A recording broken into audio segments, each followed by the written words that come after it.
சீர்காழியில் சாலையில் சுற்றித் திரிந்த மாடு சிறுவனை முட்டி தள்ளிய சம்பவம் பரபரப்பை ஏற்படுத்தியுள்ளது. கூடுதல் விவரங்களோடு இணைகிறார் செய்தியாளர் பிரசன்னா. விவரங்களை பதிவு செய்யலாம். பாலவேல் சீர்காழி பழைய பேருந்து நிலையத்தில் இளைஞர் மற்றும் சிறுவனை சாலையில் சுற்றி திரியும் மாடு சிசிடிவி தற்போது வெளியாகியுள்ளது. சாலையில் சுற்றி திரியும் மாடுகளை கட்டுப்படுத்த நகராட்சி நிர்வாகம் நடவடிக்கை எடுக்க வேண்டும் என்ற பொதுமக்களும் கோரிக்கை வலியுறுத்திருக்காங்க.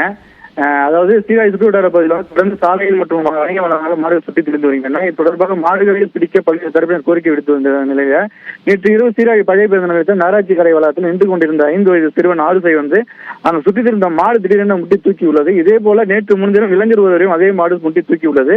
இந்த 2 காட்சிகளும் அப்பகுதியில் உள்ள கடைகளில் வைக்கப்பட்டிருந்த சிசிடிவி காட்சியில் பதிவாகியுள்ளது. மேலும் இந்த காட்சிகள் தற்போது சமூக வலைதளங்கள் வைரலாகி வருகிறது. இந்நிலையில வந்து சிறுவன் சிறிய காயங்களுடன் உயிர் திருப்பிய நிலையில சீர்காழி அரசு மருத்துவமனையில் சிகிச்சை பெற்று வீட்டிற்கு திரும்பியுள்ளான். இது தொடர்பாக நகராட்சி நிர்வாகம் சீர்காழி நகரப்பகுதியில் சுற்றி திரியும் மாடுகளை வந்து பிடித்து நடவடிக்கை எடுக்க வேண்டும் எனவும் பயணிகள் மற்றும் பொதுமக்களும் கோரிக்கை வைத்திருக்காங்க. பாலவேல், நன்றி பிரசன்னா, விரிவான விவரங்களுக்கு.